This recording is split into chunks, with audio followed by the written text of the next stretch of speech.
Ce qui est un problème, on peut avoir des faits réels, on le voit très bien avec les lanceurs d'alerte. Donc l'idée aujourd'hui, c'est un petit peu de creuser tout ça et de voir comment des acteurs, des artistes, des scientifiques et autres prennent position dans cette société-là. Voilà. Les autour de Facebook sont importantes pour le monde aujourd'hui. Je pense que suffisamment de gens ont entendu parler des dynamiques de désinformation, de mésinformation et de leur importance dans le contexte d'élection. Je pense que je ne dois pas trop nécessairement insister là-dessus, mais c'est vraiment l'idée que dans notre perception du monde, on se retrouve individualisé de plus en plus. On se retrouve complètement intermédiaire, en fait, vis-à-vis du monde, par des outils qui sont construits par d'autres. Et des outils qui sont eux-mêmes financés via plein de dynamiques qui sont très opaques pour les gens. Donc il faut comprendre ça, en tout cas selon moi il faut comprendre ça, si on veut garder pleine notre capacité à connecter avec les autres, ce qui pour moi est très important en tant qu'humain, cet aspect social. Donc il faut comprendre ce qui est injecté là-dedans quand on commence à mettre sujet à une dynamique de marché, notre capacité à nous exprimer largement. Donc ça, c'était ma motivation, c'est comme ça. Et une partie de la raison, c'est aussi le fait que c'était une affaire transatlantique aussi. C'était une société anglaise, sujette aux lois européennes, plus ou moins, qui traitait des affaires d'Américains, des données d'Américains. Donc c'était un peu une situation inverse par rapport à ce qui se passe d'habitude, où on est conscient que les plateformes américaines collectent plein de données sur les Européens. Et ici, c'était un peu l'inverse. C'était une entité européenne qui collectait des données sur des Américains. Et donc ça a permis de prendre le débat classique, les dynamiques classiques à contre-pied et de vraiment exposer un maximum de choses, en fait. Mais peut-être juste pour clarifier en gros ce que c'est que Cambridge Analytica ou ce scandale, tu peux en quelques mots pour un public non averti nous expliquer de quoi il s'agit? En gros, Cambridge Analytica, c'est une société de surveillance qui avait 20 ans d'expérience dans le domaine militaire, d'influence, des opérations d'influence, et qui a décidé d'appliquer toute cette expertise dans le contexte électoral. Et donc ils ont cherché à particulariser leurs outils habituels au contexte électoral, et ils ont trouvé que plutôt que d'envoyer des flyers comme on pourrait faire en Afghanistan, mais c'est littéralement ça qu'ils faisaient, hein. Donc c'est que peut-être que c'est mieux dans le contexte électoral en Europe ou aux États-Unis de payer pour de la pub sur Facebook. Et l'avantage, c'est qu'on peut avoir un cycle d'apprentissage très rapide sur la réponse des gens à ces messages. Beaucoup plus rapide évidemment qu'en Afghanistan où il faudra envoyer des Marines pour aller interviewer les gens sur comment ils perçoivent le message de l'armée américaine. Donc là on se retrouve avec des techniques complètement folles qui commencent à être déployées. Et puis le cœur du scandale, ça a été vraiment le fait qu'ils ont commencé à cibler leurs messages basés sur des informations qui avaient été extraites de Facebook. Ils sont de loin pas les seuls, mais quand les journalistes ont commencé à creuser, Facebook s'est en quelque sorte mal défendu ou mal argumenté autour de ça, et ça n'a fait qu'amplifier le scandale en fait. Un petit clin d'œil à Mark Zuckerberg qui nous écoute. Bonjour Marc. Mais par rapport à ça, justement, je voulais juste rebondir quand même. Justement, vous dites que, quand je vous ai lu pour comprendre votre affaire, vous dites à un moment donné, vous vous demandez si Facebook était conscient, en fait, un petit peu de tout ça. Qu'est-ce que vous pouvez dire là-dessus aujourd'hui ? Alors, c'est un peu compliqué. Je n'ai pas non plus totalement ma liberté de parole là-dessus, mais oui, donc il y a une chose. Donc ça, c'est très important de comprendre en fait dans ce contexte numérique, c'est qu'il y a des propriétés émergentes de ce système. Donc il y a des propriétés qui apparaissent dans les logiciels d'apprentissage, le machine learning, toutes ces choses-là. Et donc donc il y a des outils prédictifs au sein de Facebook qui vont essayer de prédire la propensité que vous auriez à repartager un contenu, par exemple. Et ils vont utiliser tout plein d'attributs qui vont mesurer sur vous pour essayer de déterminer ça sur vous. Mais si quelqu'un d'autre a un meilleur modèle et a des meilleures données pour pouvoir évaluer ça, il va pouvoir mieux prédire votre propensité à repartager le contenu. Au point que pour Facebook, ça devrait être « Ok, voilà une personne qui est prise au hasard, voilà je prédis autant de probabilité de repartager ». Mais en fait, c'est des résultats exceptionnels parce que quelqu'un d'autre a un peu plus de connaissances que la plateforme en elle-même sur ce genre d'aspect. Et donc on se retrouve avec une machinerie énorme, mais vraiment énorme, des dizaines de milliers d'ingénieurs des sommes faramineuses qui sont investies dans des outils d'influence qui d'habitude sont mis aux mains de marketeurs, disons. Et puis là, tout d'un coup, il y a d'autres techniques qui sont appliquées. Des techniques, comme je disais, militaires, avec des données qui ont été obtenues de manière vraiment plus extrême, disons. Et donc, on se retrouve tout d'un coup, c'est un peu comme du jiu-jitsu, on se retrouve avec une entité relativement petite, mais qui parvient à exploiter toute cette machinerie à son propre intérêt. Et c'est là que on peut débattre à quel point Facebook a eu conscience que c'est ça qui se passait sur le moment, et même des années après, qu'ils ont vraiment conscience de ce qui s'est passé exactement. Alors au moment où je l'ai dit, j'étais un peu ambivalent, mais maintenant je pense qu'avec d'autres choses qui sont sorties depuis, et grâce notamment à d'autres lanceurs d'alerte, je pense que c'est clair qu'ils devraient au minimum se voir comme « Waouh, on s'est peut-être fait avoir ». Il faut vraiment qu'on enquête, il faut vraiment qu'on comprenne ce qui s'est passé. Voilà. Et là, peut-être qu'ils ont une raison de ne pas le faire, qui est qu'une fois qu'ils le font, ils en savent plus, et ils ont peut-être plus d'obligations d'expliquer ce qu'ils savent. Voilà. Merci beaucoup. Alors, pour lancer un peu le débat sur une approche anthropologique, quel regard portez-vous sur la place des lanceurs d'alerte aujourd'hui? Pour faire très large et peut-être un peu poser ce regard. Merci. Bon, alors peut-être la première chose que je pourrais dire, c'est que la catégorie lanceur d'alerte, elle est assez récente. Elle commence vraiment à apparaître et à circuler dans le vocabulaire commun à partir des années 2000, on va dire. Et en ce sens-là, c'est assez intéressant parce que c'est assez symptomatique d'un changement dans la société. C'est-à-dire qu'on voit l'émergence d'une figure solitaire qui n'a pas prévu, en fait, donc qui n'a pas la vocation nécessairement de dénoncer des violations de droits humains, ou des violations ou des formes de corruption, et qui se retrouve face à un dilemme moral personnel et qui va donc exercer une forme de leadership éthique. Et pour moi, c'est symptomatique du fait que on est actuellement dans un monde où finalement les formes de mobilisation sociale sont moins fortes qu'autrefois. On est dans des sociétés où on est face à une crise de la représentation démocratique. Et donc, le lanceur d'alerte, c'est ce personnage un peu héroïque, courageux, qui, tout seul, va décider de lancer l'alerte. Il va décider qu'il ne peut pas garder un secret qui lui semble nocif pour le bien commun. Alors, un lanceur d'alerte, c'est un peu quelqu'un qui exerce une désobéissance civile, on va dire. Malgré tout, c'est un peu différent, parce que la désobéissance civile, c'est quelque chose d'organisé en général. Ça fait partie d'un collectif. C'est par exemple les refusniks israéliens qui refusent d'aller faire leur service militaire dans les territoires occupés. Ça peut être les faucheurs d'OGM qui décident de s'en prendre à un champ parce qu'il leur semble que c'est dangereux pour la santé publique. Donc c'est un petit peu différent, mais il y a quand même quelque chose d'assez similaire. C'est souvent des fuiteurs d'infos. C'est des activistes de la transparence, on va dire. C'est des défenseurs des droits humains, peut-être, même si, au départ, ils n'en ont pas la vocation. Donc, c'est ça, c'est qu'ils ont un statut assez ambigu. Il n'y a pas une catégorie lanceur d'alerte qui pourrait jouir d'une protection juridique internationale. On a une déclaration, par exemple, des Nations Unies pour les défenseurs des droits humains, mais on n'a pas... il s'agit d'une déclaration, pas d'une convention, donc la valeur juridique d'une déclaration est bien moindre que celle d'une convention. Mais alors, quelle est la différence? Parce que moi-même, je suis pas au clair là-dessus. Quelle est la différence entre la déclaration des droits de l'homme et une convention?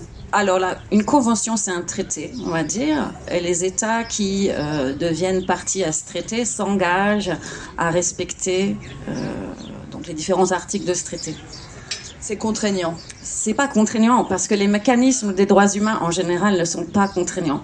On n'a pas une Cour internationale des droits humains. On a des mécanismes de promotion et de défense des droits humains, des mécanismes de monitoring des droits humains ici à Genève, donc le Conseil des droits humains. On a les treaty bodies, on a les rapporteurs spéciaux, on a l'examen périodique universel.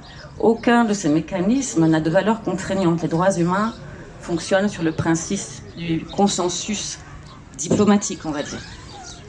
Alors, une déclaration a encore moins de valeur qu'un traité, qu'une convention.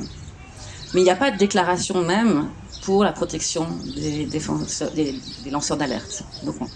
Alors il y a au niveau national des pays qui se sont engagés à défendre plus ou moins les lanceurs d'alerte. Il y a à peu près 60 pays au monde qui ont passé des lois pour les protéger. Mais les lanceurs d'alerte fonctionnent dans un dispositif généralement transnational. Ils défendent ils lancent des alertes au sujet de violations qui ont un caractère international. C'est pour ça qu'on aurait besoin, en fait, aujourd'hui, d'une législation internationale pour les protéger. Merci beaucoup. On va essayer de revenir tout à l'heure sur les actions concrètes qu'on peut essayer de mettre sur votre expérience personnelle, peut-être en tant que scientifique, en tant qu'artiste ou en tant qu'activiste. Qu'est-ce que finalement vos expériences personnelles vous disent aujourd'hui sur nos libertés individuelles, le droit et l'importance de la parole face à ce qu'on considère être finalement le droit commun, on pense toujours que nos institutions sont là pour nous défendre, que notre employeur est là pour nous défendre. Et pourtant, on le voit dans certains cas, quand on dit la vérité, quand on se trouve face à un conflit moral, un véritable conflit moral, on se trouve finalement laissé de côté, attaqué. Et qu'est-ce que, d'après vous, cela dit sur la place de la vérité aujourd'hui? So I'll try to translate. Qu'on lui dise de ne pas le faire, ce qui n'était pas le cas de Weinstein, qui lui pouvait dire à NBC ou d'autres médias de ne pas publier les informations qu'ils avaient sur... But basically, who did you bother? He said, it's the question of who is upset by your message. On your personal case. What I'd gotten myself into. And there will be a book coming out at the end of the year, and you can read all about it on the whistleblowers in the United Nations and retaliation by Bristol University Press. But yes, ultimately the United Nations is a political institution, and we heard from Niels Melzer that he cannot get an appointment with the High Commissioner for Human Rights to discuss the Assange case. Now, what is wrong with the system? It lacks independence. Voilà, donc dans votre cas, et vous faites référence aux Nations Unies et à Nils Metzner qui était tout à fait là, qui lui ne pouvait même pas avoir un rendez-vous avec le haut commissaire pour parler du cas Assange parce que ces vérités dérangent. De votre côté, les gens, d'avoir donné un coup de pied dans la fourmilière, d'avoir posé... Avoir mis un coup de pied dans la fourmilière, oui. Déranger des gens, oui. Je répéterai beaucoup de ce que Madame a dit, mais d'une autre perspective en fait. Donc moi-même, je ne me considère pas forcément comme un lanceur d'alerte, parce que une des dimensions supplémentaires que je rajouterais, celle que vous n'avez pas dite, c'est d'être à l'intérieur, d'être dans le système et de devoir en sortir à un moment donné, parce qu'on est juste sous pression, on est une sorte de casserole à pression qui incorpore plein de dimensions différentes, et qui à un moment donné juste explose et ne peut plus rester à l'intérieur du système silencieux en quelque sorte, et doit en sortir. Moi j'ai jamais été à l'intérieur de Cambridge Analytica, Facebook ou quoi que ce soit. J'étais un citoyen qui observait. Et donc en fait ce qui s'est passé, c'est un peu chronologiquement l'inverse de ce qui se passe d'habitude avec un lanceur d'alerte pour le scandale Cambridge Analytica. C'est que la plupart de l'histoire elle est sortie avec des journalistes, notamment des journalistes à Zurich pour le journal Das Magazine. En 2016, on savait déjà à peu près tout. En 2017, encore plus de révélations autour du Brexit. Tout ça, c'était public. L'histoire était racontée, basée sur des documents, en fait. Des documents exclusifs que les journalistes détenaient. Et puis, ce qui s'est passé en 2018, c'est qu'il y avait deux vrais lanceurs d'alerte, courageux.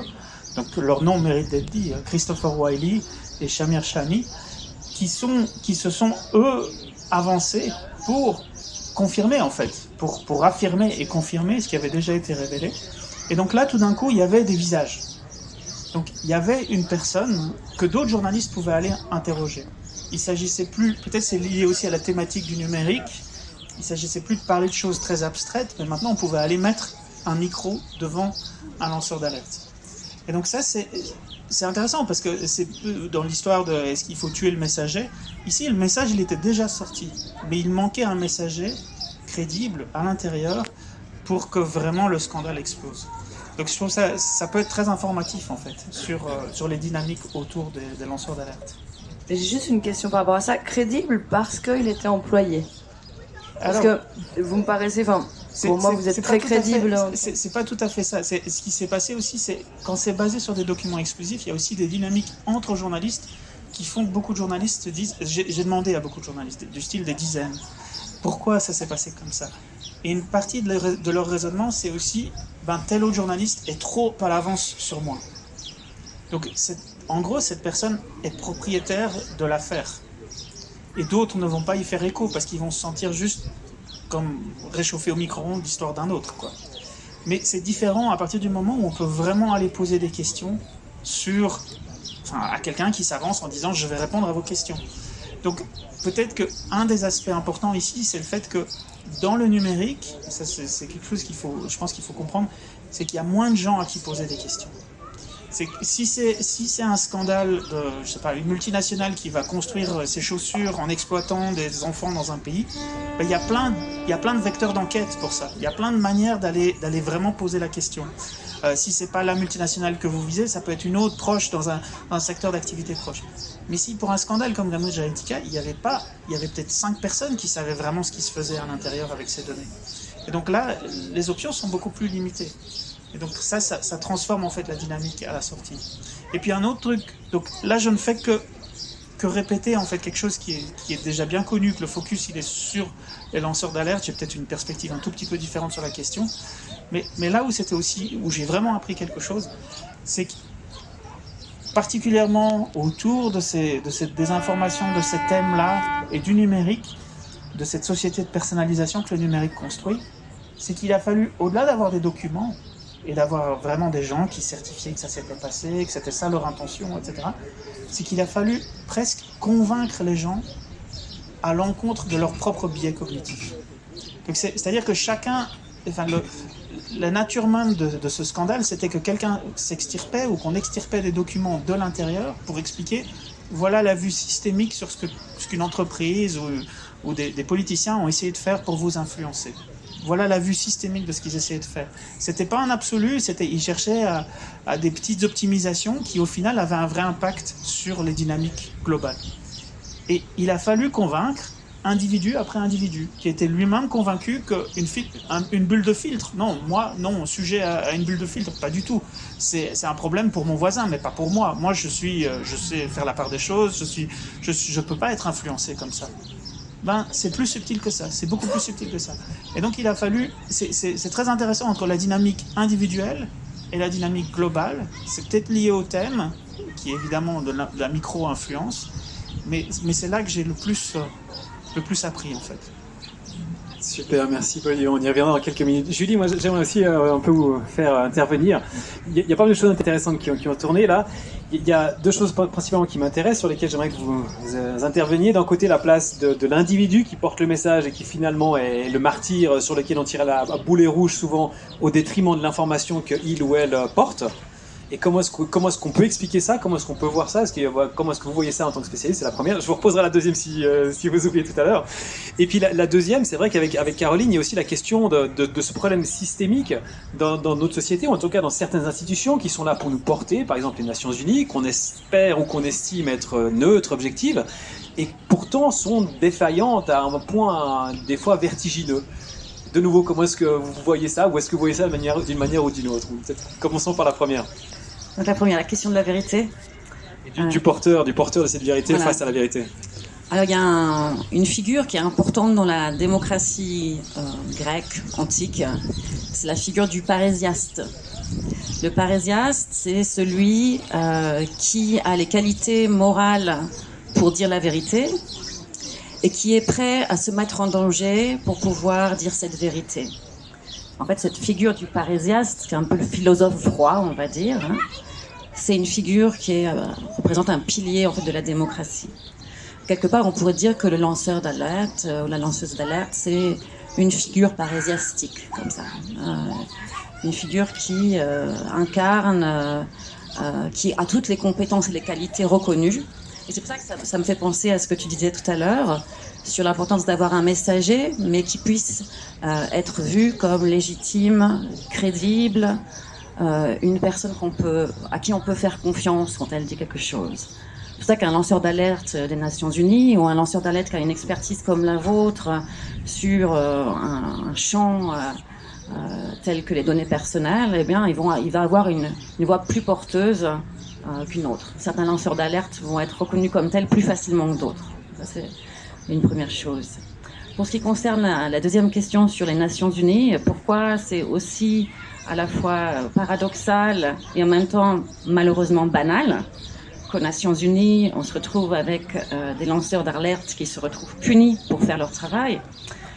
Alors peut-être qu'il faut rappeler, c'est que les Nations Unies, c'est ce que c'est l'Organisation des Nations Unies. C'est les États qui sont dans le siège du conducteur pour porter la voix des droits humains. Alors ça veut dire que le personnel des Nations Unies est souvent sous la pression des États. C'est une pression qui est monstrueuse, et pour avoir regardé de l'intérieur ce que ça signifie, en tant qu'anthropologue, observer les personnes qui travaillent sous cette pression, je peux vous dire que c'est quand même bien costaud. Alors, souvent, ce que les gens me disaient, c'est que si on a un leadership qui est capable d'exercer ce leadership moral, ça va être plus facile pour eux de travailler. Si on a un leadership qui cherche avant tout à avancer dans les échelons de l'institution et qui est moins inquiet par rapport à la question morale ou éthique, ça va être beaucoup plus difficile pour les employés des Nations Unies de travailler. Bref, comme toute institution, c'est une institution qui est imparfaite, c'est une institution qui est sous pression, et peut-être ce qu'il faut savoir aussi, c'est que c'est une institution qui est extrêmement mal financée. Donc les États qui financent le mieux les Nations Unies sont finalement ceux qui sont les plus puissants. On peut penser par exemple, moi je pense à plusieurs personnages aux Nations Unies. Madeleine Rees, j'imagine que vous la connaissez bien, qui était chef du bureau du haut commissaire aux droits humains en Bosnie, qui travaillait aussi avec une enquêtrice comme vous, Catherine Bolkovac, qui avait dénoncé la complicité des Nations Unies sur des histoires de prostitution forcée et de traite en Bosnie, et qui sont retrouvées, elles aussi, à devoir disparaître.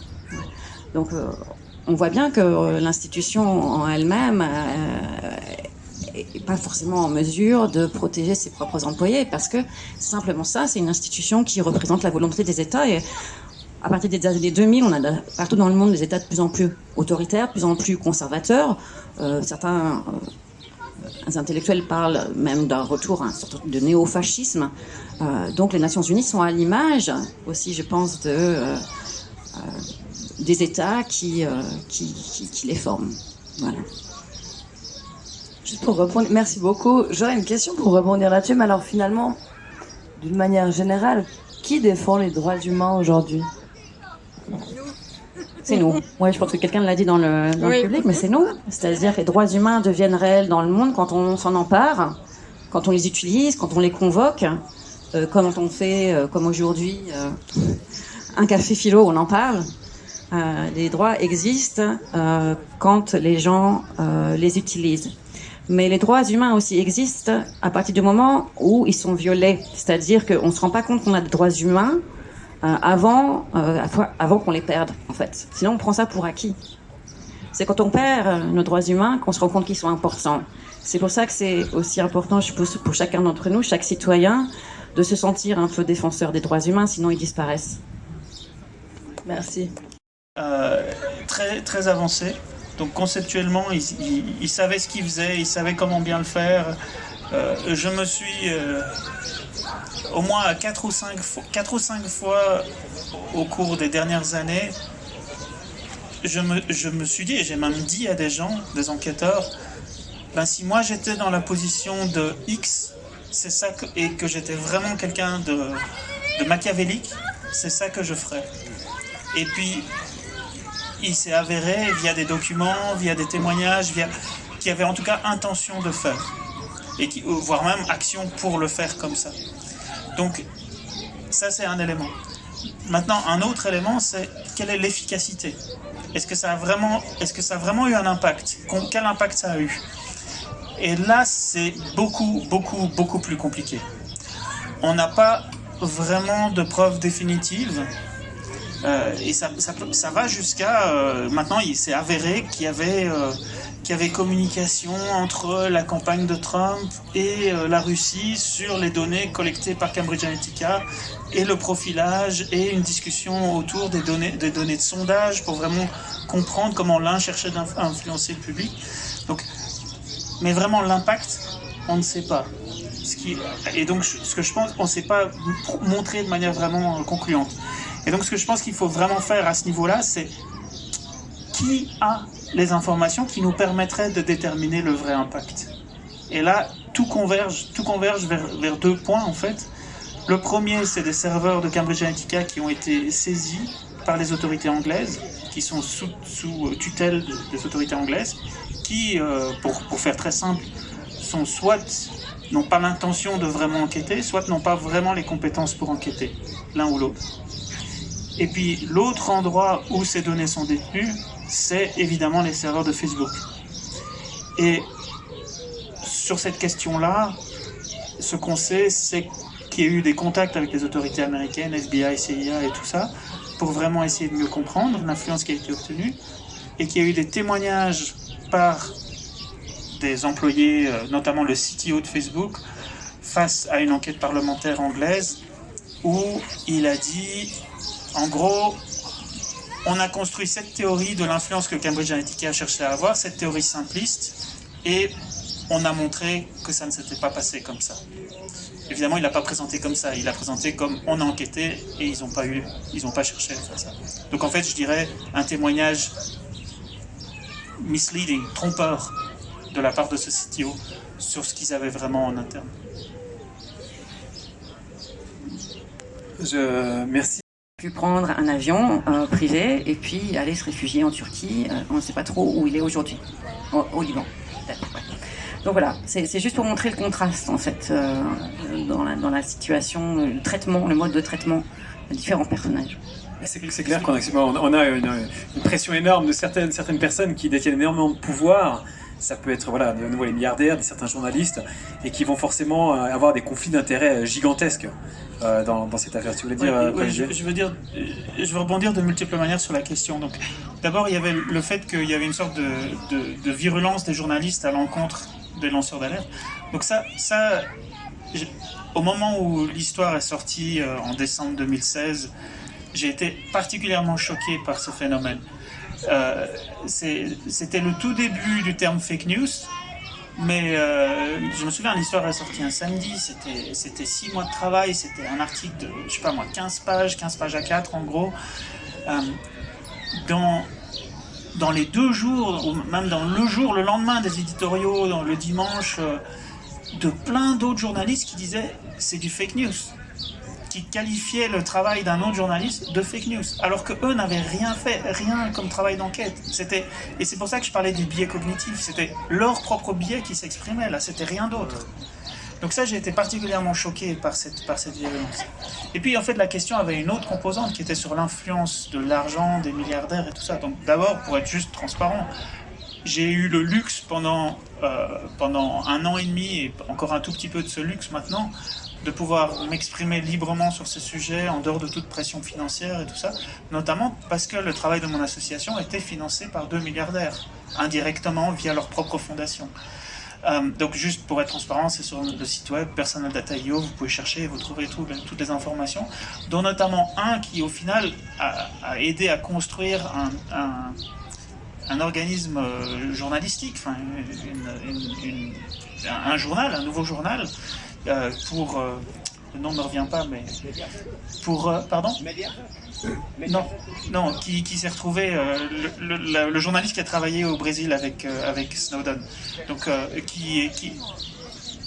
oui, Glenn Greenwald, oui, donc qui a aussi financé ce journal-là. Donc le milliardaire qui dans les 2 cas, c'est Pierre Omidyar.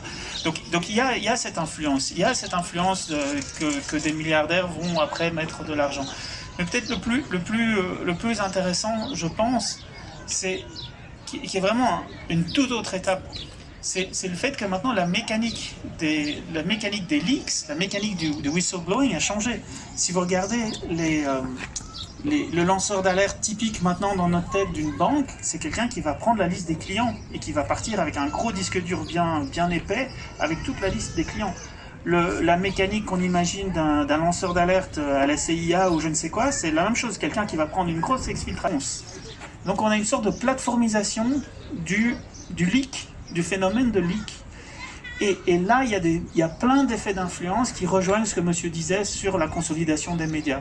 Donc en Europe, il y a plus ou moins 2 groupes qui, si vous regardez, quand il y a un gros leak, c'est soit un groupe, soit c'est l'autre qui enquête. Et ces groupes, progressivement, même si c'est des groupes de journalistes européens, ben pour des raisons ou pour d'une autre, ils commencent à fonder des entités aux États-Unis pour financer ce travail. Enfin, donc il y a pas mal d'aspects sous-jacents qui sont très très bizarres en fait, qui sont des dynamiques qu'il faut comprendre en fait. Voilà. Alors, Mediapart. non, oui, ou le consortium international du journalisme, ou l'EIC, le European International, qui apparaissent souvent hein, quand il y a des scandales sur des lanceurs d'alerte. Je dis ça parce que souvent on critique, j'ai l'impression qu'il y a des vrais journalistes, et qu'il y a un problème, ou que même sans les critiquer, mais qu'il y a vraiment un problème là qui rejoint la question économique d'ailleurs. C'est qu'il y a une telle pression et on a des enfants, on a besoin d'un salaire, il faut qu'on rentre chez nous, on n'a pas envie de faire un scandale et d'être lanceur d'alerte, alors on se plie, puis il faut faire vendre le journal. Voilà, je crois que la nature des médias, c'est le pluralisme aussi. Enfin, ce qu'on essaye de défendre, c'est aussi une idée de pluralisme. Et qu'il est important d'avoir plein de mécanismes différents. Ouais. Peut-être que là où il y a vraiment confusion, c'est quand il y a plusieurs mécanismes de financement. Et un des points qui, moi, me parle particulièrement, c'est cette idée que maintenant, on vous dise il y a un journal qui se présente comme étant... voilà, le journalisme, ça se paye. Prenez une souscription à tel journal. Ok, bien sûr, là, le modèle d'affaires est assez clair. Mais en même temps, au moment où on va voir la page, il y a énormément de collecte de données qui se passe derrière. Et il y a un autre modèle d'affaires qui est la publicité ciblée, la collecte d'informations, le transfert de ce pouvoir représenté par les données vers un acteur tiers. J'ai plus de problèmes avec ça qu'avec le fait que quelqu'un qui a beaucoup d'argent décide de le mettre dans un organisme de presse. Bien sûr, après il faut voir comment l'organisme de presse est constitué et s'il a une vraie indépendance.